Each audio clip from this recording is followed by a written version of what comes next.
ونستعينه ونستغفره ونؤمن به ونتوكل عليه ونعوذ بالله من شرور أنفسنا ومن سيئات أعمالنا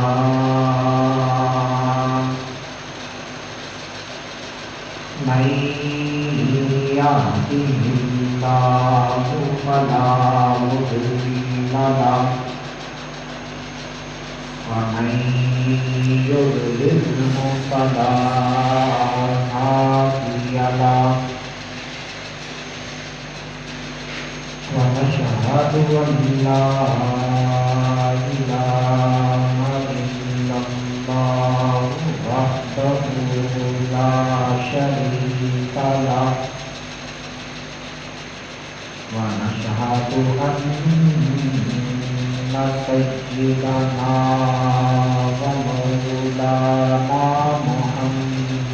محمدا عبده ورسوله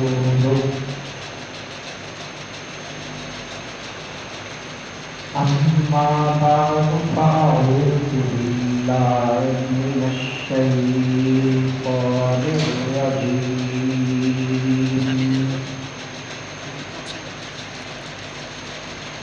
بسم الله الرحمن الرحيم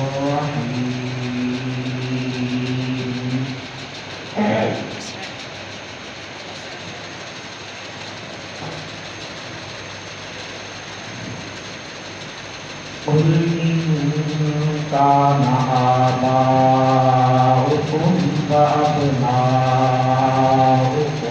وإخوانكم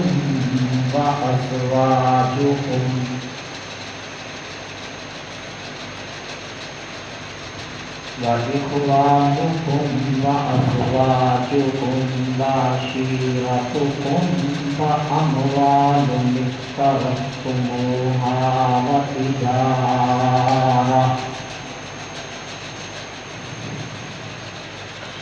وتجارة تخشون كسادها ومساكن ترضونها أحب إليكم من الله ورسوله وجهاد في سبيله فتربصوا حتى يأتي الله بأمره والله لا يهدي القوم الفاسقين.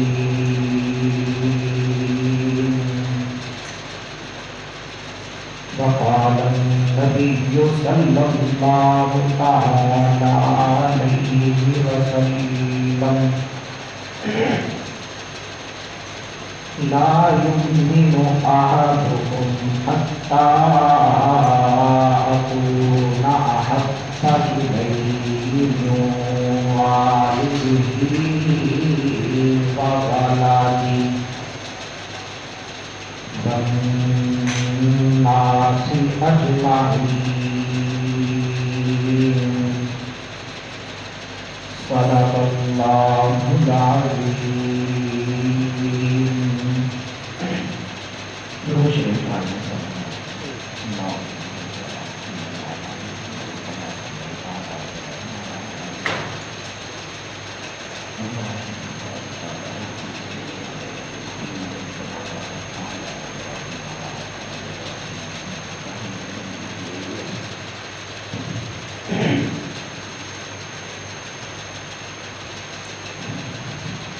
لا الہ الا اللہ محمد رسول اللہ.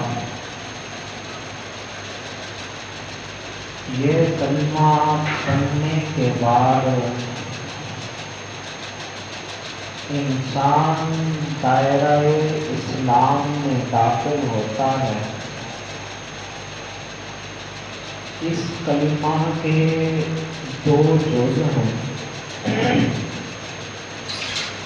ایک لا الہ الا اللہ اور دوسرا جز محمد رسول اللہ۔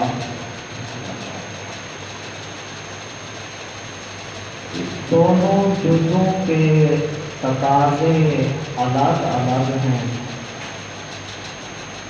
دونوں جزوں پر ایمان رکھنا اور یقین رکھنا کل ایمان ہے۔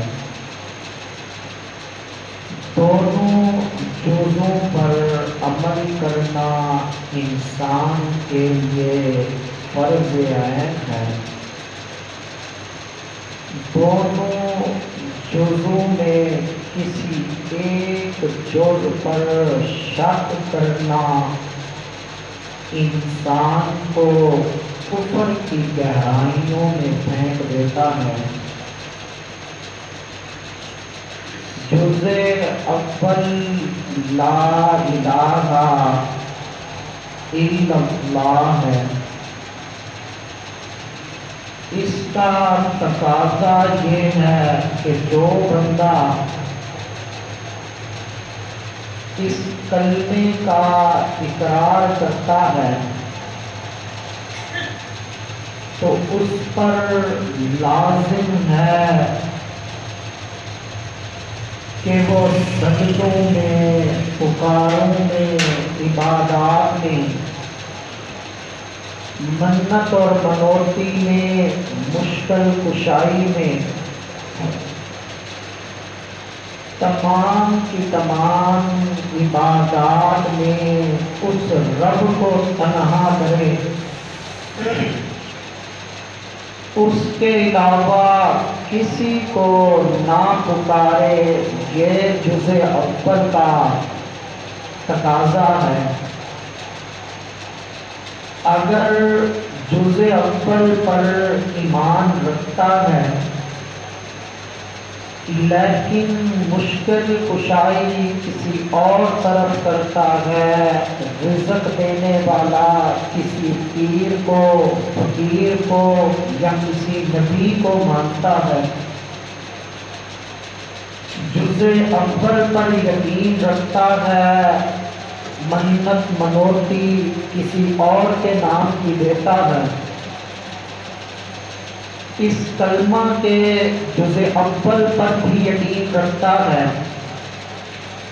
لیکن مشکل کشا کسی کو سمجھتا ہے، مشکلات میں، حاجات میں کسی پیر کو، کسی فقیر کو، کسی بزرگ کو یا کسی نبی کو، کسی جن کو، کسی فرشتے کو پکارتا ہے، تو اس آدمی کا اس کلمہ کے جز اول یعنی لا الہ الا اللہ پر یقین نہیں ہے۔ اس لا الہ الا اللہ پر جو اس نے دعویٰ کیا ہے، اپنے اس دعوے میں یہ جھوٹا ہے۔ دعوے میں سچا صرف وہی شخص ہے جو لا الہ کا دعویٰ بھی کرے اور ان تمام چیزوں میں صرف واحد اللہ کو پکارے، عبادات میں، نظر و نیاز میں، تمام چیزوں میں اللہ کو تنہا کرے۔ اس کلمے کا دوسرا جز محمد الرسول اللہ ہے صلی اللہ تعالی علیہ وسلم۔ اس کا تقاضا الگ ہے کہ جو شخص آمنہ کے لال کو نبی مانتا ہے تو اس کے لیے فرض عین ہے کہ اس نبی ماننے کے ساتھ ساتھ اسے خاتم النبیین بھی مانے، اس نبی ماننے کے ساتھ ساتھ اسے تمام انبیاء پر افضلیت اور فوقیت بھی دے، اگر کوئی آدمی محمد رسول اللہ کا دعویٰ تو کرتا ہے لیکن کسی طریق کے تحت یا کسی بات کے تحت یا کسی اور طریقے سے آمنہ کے لال کے بعد کسی پیغمبر کے دنیا میں نبوت ملنے کا قائل ہے تو وہ اس محمد رسول اللہ کے دعوے میں جھوٹا ہے۔ محمد رسول اللہ صلی اللہ تعالی علیہ وسلم کے دعوے میں سچا وہی شخص ہے جو اللہ کے آخری پیغمبر محمد رسول اللہ صلی اللہ تعالی علیہ وسلم کو اللہ کا نبی بھی مانتا ہو اور خاتم الانبیاء بھی مانے۔ پھر کلمے کے دونوں جز یہ لازم اور ملزوم ہے، یہ کل ایمان ہے، یہ جزو ایمان نہیں۔ پھر جو بندہ ان کلموں کے دونوں جز کو مانتا ہے، رب کی الوہیت کا بھی اقرار کرتا ہے، محمد رسول اللہ کے خاتمیت کا بھی اقرار کرتا ہے، جب دونوں کا اقرار کرتا ہے تو اب اس کے لیے لازم ہے کہ کائنات کی ہر چیز سے بڑھ کر اگر محبت کرے تو آمنہ کے لال سے کرے، دنیا کی ہر چیز سے محبت، اپنے والدین سے بڑھ کر محبت کرے، اپنی اولاد سے بڑھ کر محبت کرے، بیوی بچوں سے بڑھ کر محبت کرے،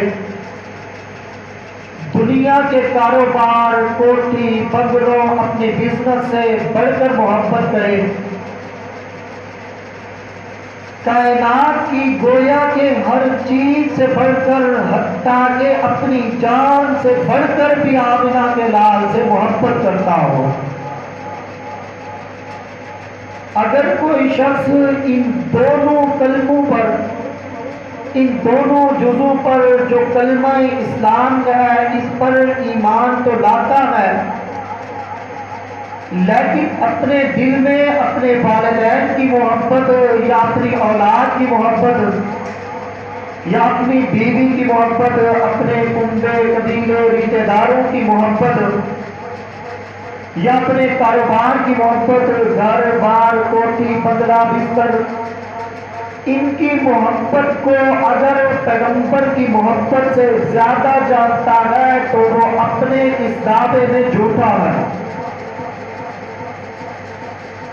دعوے میں سچا وہی شخص ہے کہ جب اس نے اس کلمے کا اقرار کیا ہے، اب کائنات کی ہر چیز سے بڑھ کر محبت کرے تو آمنہ کے لال سے کرے۔ ایک موقع پر حضرت عمر رضی اللہ تعالی عنہ سے محمد رسول اللہ صلی اللہ تعالی علیہ وسلم نے سوال کیا، اے عمر مجھ سے کتنی محبت کرتے ہو؟ تو حضرت عمر نے گنوانا شروع کر دیا کہ اپنی اولاد سے بڑھ کر، بیوی بچوں سے بڑھ کر، اپنے والدین سے بڑھ کر، کوٹھی بنگلوں مختلف چیزوں کو گنوایا۔ تو پیغمبر علیہ السلام نے فرمایا، اے عمر کیا اپنی جان سے بڑھ کر بھی مجھ سے محبت کرتے ہو؟ تو حضرت عمر نے وہی جواب دیا جو حضرت عمر کے دل میں تھا، تقیہ کی زبان استعمال نہیں کی۔ تقیہ یہ منافقت کو لازم ہے کہ دل میں کچھ ہو، زبان پر کچھ آئے۔ صحابہ کو یہ ہرگز پسند نہیں تھا، جو بات دل میں نہ وہی چیز زبان پر لاتے تھے۔ تو حضرت عمر نے فرمایا، اللہ کے پیغمبر میں اپنی جان کی محبت آپ کی محبت سے زیادہ محسوس کرتا ہوں۔ تو پیغمبر علیہ السلام نے فرمایا، لا یؤمن احدکم حتی ووالده والناس اجمعین۔ اے عمر، کوئی شخص اس وقت تک کامل مومن نہیں ہو سکتا جب تک وہ کائنات کی ہر چیز سے بڑھ کر مجھ سے محبت نہ کرے، اپنے والدین سے بڑھ کر، اپنی اولاد سے بڑھ کر۔ پھر پیغمبر علیہ السلام کی باتیں چلے جاتے ہیں کہ رشتہ داروں سے، کنبے قبیلے سے ایک ہی لفظ بول دیا اللہ کے پیغمبر نے، والناس اجمعین، کائنات کے ہر انسان سے بڑھ کر مجھ سے محبت نہ کرے، لا یؤمن، کوئی شخص اس وقت تک مومن نہیں ہو سکتا۔ تو حضرت عمر نے ایک لمحہ ضائع کیے بغیر فرمایا اب اپنی جان سے بڑھ کر تجھ سے محبت کرتا ہوں۔ تو اللہ کے پیغمبر نے فرمایا الآن یا عمر، اے عمر اب۔ تو اس سے کیا ثابت ہوا کہ کلمہ پڑھنے والے آدمی کے لیے لازم ہے کہ کائنات کی ہر چیز سے محبت بڑھ کر محبت کرے، تو کس سے؟ آمنہ کے لال سے محبت کرتا ہو۔ صرف اس کا تقاضا احادیث نہیں کرتی، بلکہ رب کا قرآن بھی اسی بات کا تقاضا کرتا ہے۔ رب کے قرآن نے 8 چیزیں گنوائی ہیں، اس کو 3 چیزوں کے مقابلے میں رکھا ہے اور فرمایا کہ اگر 8 چیزوں کی محبت ان 3 چیزوں سے بڑھ کر ہے نا، فَتَرَبَّصُوا حَتَّىٰ يَأْتِيَ اللَّهُ بِأَمْرِهِ، تو پھر میرے عذاب کا انتظار کرو۔ قرآن مجید کی آیت ہے، اللہ کے پیغمبر کی زبان سے ارشاد فرمایا اور اس کو قرآن مجید کا حصہ بنا دیا گیا۔ قُلْ إِن كَانَ آبَاؤُكُمْ، اے میرے پیغمبر اعلان کر دیجئے، إِن كَانَ آبَاؤُكُمْ، اگر تمہارے آباء و اجداد، کون ہے آباء و اجداد؟ باپ، ماں، دادا، دادی، نانا، نانی، یہ سب آباء و اجداد میں داخل ہیں۔ قُلْ إِن كَانَ آبَاؤُكُمْ وَأَبْنَاؤُكُمْ، اور تمہاری اولاد، بیٹا، بیٹی، پوتا، پوتی، نواسا، نواسی، سب شامل ہیں۔ وَإِخْوَانُكُمْ، اور تمہارے بھائی جن کو تم بڑا فخر محسوس کر کے بیان کرتے ہو، میں فلاں کا بھائی ہوں، جانتے ہو ذرا اس کو، جو تمہارے دستے بازو ہے، تمہارے ساتھ حمایتی ہوتے ہیں ہر معاملے میں۔ وَأَزْوَاجُكُمْ، اور تمہاری بیویاں جن سے پیار و محبت کے تم دعوے کرتے رہتے ہو، جو تمہاری شریک حیات ہے، جن سے تم محبت اور پیار کا دعویٰ کرتے ہو۔ وَعَشِيرَتُكُمْ، اور تمہارا کنبہ اور قبیلہ، تمہارا خاندان جن سے تمہارے تعلقات وابستہ ہوتے ہیں، جن سے آدمی پہچانا جاتا ہے، جو اپنا خاندان اور کنبہ اور قبیلہ بیان کر کے تم فخر محسوس کرتے ہو۔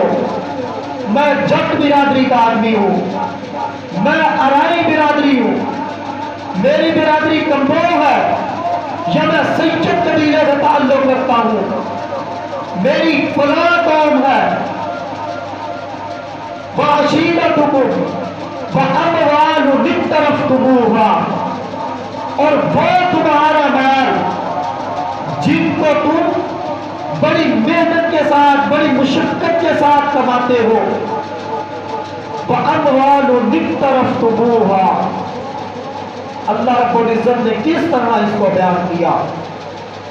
دنیا مال و دولت کے پیچھے حلال و حرام کی تمیز کو بھول جاتی ہے، نہ صدقہ نہ زکوٰۃ، کچھ نہیں، نہ کسی غیر کے حق کی پرواہ ہے، کوئی پتہ نہیں یہ حلال کا مال ہے یا حرام کا مال ہے، ہر انسان کمانے کے پیچھے ہے۔ قرآن نے ایک جگہ فرمایا انما اموالکم و اولادکم فتنہ، یہ تمہارے مال اور تمہاری اولاد تمہارے لیے آزمائش ہے۔ انسان ہر وقت مال مال مال مال کی کرتا رہتا ہے، کبھی اس کے اوپر مشکل کو برداشت کرتا ہے، اپنا گھر بار چھوڑ کر، بیوی بچوں کو چھوڑ کر، عزیز رشتہ داروں کو چھوڑ کر، کنبے قبیلے کو چھوڑ کر تجارت کی غرض سے غیر ملک میں چلا جاتا ہے۔ قرآن نے اس کو بھی ذکر کیا ہے، فَأَمْوَالُ اقْتَرَفْتُمُوهَا وَتِجَارَةٌ تَخْشَوْنَ كَسَادَهَا، اور تمہارا وہ مال تجارت جن کے تم مادہ پڑنے سے گھبراتے رہتے ہو،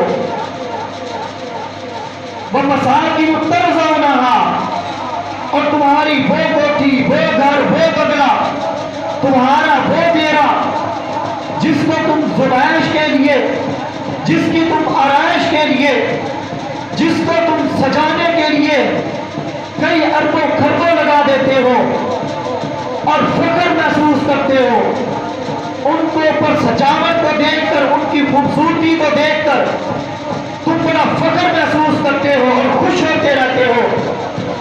یہ تمام چیزیں گنوائی عام چیزیں ہیں، اور انسان کو ان سے فطرتی محبت ہوتی ہے۔ کیا آواز کم کر دو تھوڑی سی، آواز بہت نہیں کر سکتا ہے۔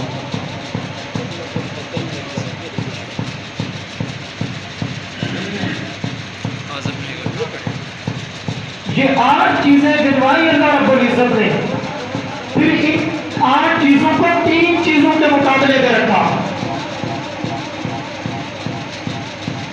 احب الیکم من اللہ ورسولہ وجہاد فی سبیلہ، 3 چیزیں اللہ کے مقابلے میں، اللہ کے پیغمبر کے مقابلے میں، اور جہاد فی سبیل اللہ کے مقابلے میں۔ اگر یہ 8 چیزیں تمہیں زیادہ محبوب ہے نا، تو سنو اللہ رب العزت نے آگے کیا فرمایا، فَتَرَبَّصُوا حَتَّىٰ يَأْتِيَ اللَّهُ بِأَمْرِهِ، اگر یہ 8 چیزیں ان 3 چیزوں کے مقابلے میں زیادہ محبوب ہیں تو پھر میرے عذاب کا انتظار کرو۔ ان 8 چیزوں سے انسان کو فطرتی محبت ہوتی ہے۔ والدین ہے تو فطرتی محبت، اولاد ہے تو فطرتی محبت، بیوی ہے تو فطرتی طور پہ محبت ہے، خطبہ قبیلہ اور خاندان ہے، فطرتی طور سے محبت ہے، مال و دولت ہے تو فطرتی طور سے محبت، تجارت ہے تو فطرتی طور سے محبت ہے، گھر ہے، زمین ہے، کوٹھی ہے، بنگلہ ہے، یہ چیزیں ہیں، انسان کو ان سے فطرتی طور سے محبت ہوتی ہے۔ ان فطرتی محبت کو ایک طرف رکھ کر 3 چیزوں پر اللہ رب العزت نے الگ کر کے فرمایا کہ وہ چیزیں جو تمہیں فطرتی طور پر پیاری ہیں، اگر ان کی محبت مجھ سے، میرے پیغمبر سے اور جہاد فی سبیل اللہ سے زیادہ محبوب تم رکھتے ہو نا، فَتَرَبَّصُوا حَتَّىٰ يَأْتِيَ اللَّهُ بِأَمْرِهِ، تو پھر میرے عذاب کا انتظار کرو۔ سید عطا اللہ شاہ بخاری رحمۃ اللہ تعالیٰ علیہ جب اس آیات کو بیان فرمایا کرتے تھے نا، تو پھر فَتَرَبَّصُوا پر آیت کا ترجمہ کیا کرتے تھے، بڑا ہی خوبصورت ترجمہ پنجابی میں کیا کرتے تھے۔ فرماتے ہیں اگر ان چیزوں کی محبت اللہ سے، اگر ان چیزوں کی محبت اللہ کے رسول سے، اگر ان چیزوں کی محبت جہاد فی سبیل اللہ سے زیادہ محبوب رکھتے ہو نا تم، فَتَرَبَّصُوا حَتَّىٰ يَأْتِيَ اللَّهُ بِأَمْرِهِ، تو پھر میرے بیڑے نکل جاؤ، ہمیں تمہاری کوئی ضرورت نہیں ہے۔ ان چیزوں سے زیادہ محبت کرنا اللہ اور اس کے رسول اور جہاد فی سبیل اللہ سے، یہ فسق کا فسق۔ تو اللہ رب العزت نے آگے فرمایا وَاللَّهُ لَا يَهْدِي الْقَوْمَ الْفَاسِقِينَ، کہ جو ان چیزوں سے زیادہ محبت کرتا ہے وہ فاسق ہے، اور فاسق قوم کو اللہ تعالیٰ ہدایت نہیں دیا کرتی۔ تو ان آیت سے اور اس حدیث سے کیا ثابت ہوا کہ جو شخص کلمہ پڑھتا ہے اس کے لیے لازم ہے کہ وہ کائنات کی ہر چیز سے محبت کرے. تو کس سے کرے؟ آپ کا کہ لال سے کرتا ہو. پھر اس آیت کی اور اس حدیث کی عملی تصویر بن کر صحابہ اکرام میدان میں آئے ہیں. پیغمبر علیہ السلام نے انہیں بارہا طور پر آزمایا ہے. بدر میں آزمائے گئے، احد میں آزمائے گئے، وہ تبوک میں آزمائے گئے، حنین پر آزمائے گئے، بارہا طور پر انہیں آزمایا ہے. تو وہ اس آیت کی اور اس حدیث کی عملی تصویر بن کر اس طرح سامنے آئے ہیں کہ کائنات کے اندر اس سے پہلے نہ اس سے بڑھ کر کوئی پیغمبروں کا ساتھ کسی امت نے دیا ہے، اور نہ اس سے بعد میں آج تک کوئی دے سکا ہے. غزوہ بدر اس کا گواہ ہے، غزوہ احد اس کا گواہ ہے، غزوہ حنین اس کا گواہ ہے. پیغمبر علیہ السلام کے ساتھ شرکت اس کی گواہ ہے کہ وہ ہر موقع پر اپنی جان سے بڑھ کر انہوں نے پیغمبر کا ساتھ دیا ہے. پیغمبر علیہ السلام کے مقابلے میں جب عزیز رشتہ دار آئے ہیں، غزوہ بدر کا واقعہ ہے، سب سے پہلے اسلامی جنگ ہے کہ خون کے رشتے آپس میں ٹکرا گئے. تو صحابہ کرام نے عملی طور پر یہ بات ثابت کر دی ہے کہ جب ہم نے پیغمبر علیہ السلام کا کلمہ پڑھا ہے، جب ہم نے روحانی تعلق پیغمبر علیہ السلام کے ساتھ قائم کیا ہے، تو عزیز رشتہ دار کیا، والدین سے بڑھ کر ہم نے پیغمبر سے محبت کی ہے. جب پیغمبر علیہ السلام کا کلمہ پڑھ کر پیغمبر علیہ السلام کے ساتھ شامل ہوئے گئے، دین اسلام کو قبول کیا ہے، تو تمام کے تمام رشتوں کو، تمام کے تمام محبتوں کو پیغمبر کی محبت پر نچھاور کر دیا ہے. اسی غزوہ بدر کا واقعہ ہے کہ غزوہ بدر کا تذکرہ ایک مرتبہ صحابہ کرام کی جماعت پر چلا. بیٹھے ہوئے تھے صدیق اکبر رضی اللہ تعالیٰ عنہ. ان کا بیٹا اس وقت ایمان نہیں لے کر آئے تھے غزوہ بدر کے لیے. صدیق اکبر پیغمبر علیہ السلام کے جھنڈے کے نیچے ہیں، اور ان کا بیٹا عبد الرحمن یہ ابو جہل کے جھنڈے کے نیچے ہے. تو جنگ شروع ہوئی تو حضرت عبد الرحمن کو بعد میں اللہ رب العزت نے ایمان کی دولت عطا فرما دی. یوں تذکرہ چل رہا ہے. حضرت عبد الرحمن فرمانے لگے کہ غزوہ بدر کے دن میرے والد میرے نشانے کے نیچے آ گئے تھے. میں نے کہا میرے والد کا خون میری رگوں میں دوڑتا ہے، آخر میرا والد ہے. والد کی محبت مجھ پر غالب آئی، میں نے اپنے وار کو روک لیا، میں نے نشانہ نہیں لگایا. یہ تذکرہ جب ہوتے ہوتے پیغمبر کے ساتھی صدیق اکبر تک یہ بات پہنچی نا، تو صدیق اکبر نے فرمایا بیٹا شکر کر، تو اس دن میری تلوار کے نیچے نہیں آیا، تو اس دن میرے وار کے نیچے نہیں آیا تھا. اگر تو اس دن میرے وار پر آ جاتا نا، میں تجھے بیٹا سمجھ کر نہ چھوڑتا، تجھے پیغمبر کا دشمن سمجھ کر قتل کر دیتا. صدیق اکبر تو اس سے پہلے بھی پیغمبر علیہ السلام پر سب کچھ نچھاور کر چکے تھے، اپنا مال اور دولت، بیوی بچے سب کچھ قربان کر چکے تھے اللہ کے پیغمبر کے جوتے پر. ہجرت والی رات کتنے ہزار درہم لے کر اپنا کے لال کے ساتھ ہوئے تھے.